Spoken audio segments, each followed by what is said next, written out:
El lenguaje necesita condiciones muy precisas para que se convierta en mito.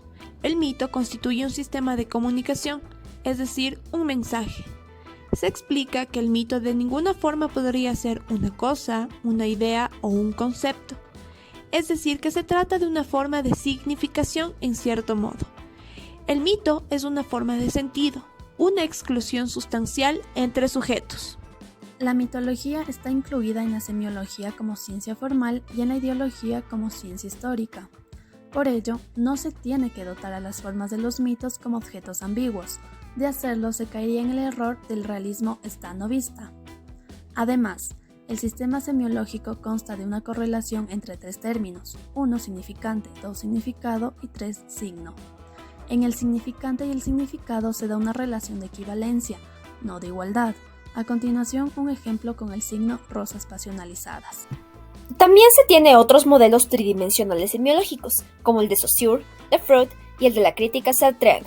Además, para llegar al signo del mito se requiere de la lengua y del mito, tal como se representa en el siguiente esquema. En el mito existen dos sistemas semiológicos de los cuales uno está desencajado respecto al otro.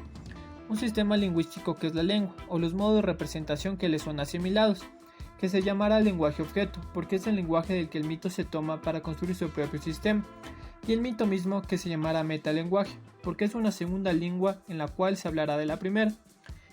El significante del mito se presenta en forma ambigua, es a la vez sentido y forma, lleno de un lado, vacío del otro.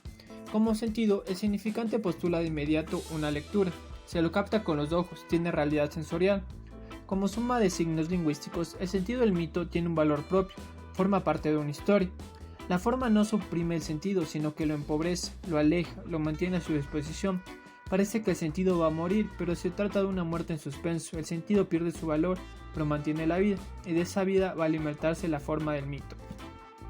Roland Barthes es parte de la escuela saussuriana, es decir, toma las ideas de significante y significado del signo lingüístico, pero antepone sus categorías con la de forma y concepto. La forma parte del significante y por lo tanto del sonido, imagen y denotación. El concepto parte del significado, clasificado en idea, contenido y connotación. Barthes analiza de forma profunda las clasificaciones, se aproxima a una aseveración de lo que tiene el signo desde distintos puntos de vista y las concepciones del ser humano al momento de comunicarse. La semiología, el tercer término, es la agrupación de los dos primeros. Este se visualiza de manera plena y suficiente y es la significación. En el mito sus dos primeros términos son perfectamente manifiestos, es decir, que no se esconden.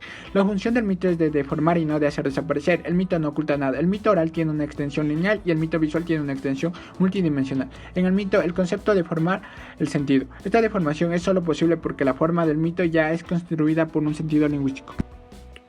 El mito tiene carácter imperativo de interpelación salido de un concepto histórico surgido directamente de la contingencia. Siempre hay que tener en cuenta que el mito es un sistema doble, algo así como un torniquete entre el sentido y su forma. Y esta alternancia es recogida por el concepto que se vale de ella como de un significante ambiguo, a la vez intelectivo, imaginario, arbitrario y natural, en el que pueda disponer siempre con sus dos caras un más allá y en la que jamás exista contradicción entre el sentido y la forma. Una vez más será la duplicidad del significante la que va a determinar los caracteres de la significación. Ya sabemos que el mito es una habla definida por su intención mucho más que por su letra y que sin embargo la intención está allí en cierto modo congelada. Esta ambigüedad constitutiva del habla mítica tiene dos consecuencias para la significación. Se presentará al mismo tiempo como una notificación y como una comprobación. La apropiación del concepto se vuelve a encontrar de golpe alejada por la literalidad del sentido. El mito es una palabra robada y devuelta, pues la significación es su motivación. No hay mito sin forma motivada. La significación mítica nunca es completamente arbitraria, contiene analogías.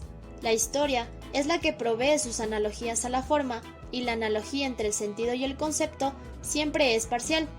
El mito siempre prefiere trabajar con imágenes pobres e incompletas, lista para una significación. El mito es un sistema ideográfico puro, y solo se reconoce el deterioro de un mito por lo arbitrario de su significación.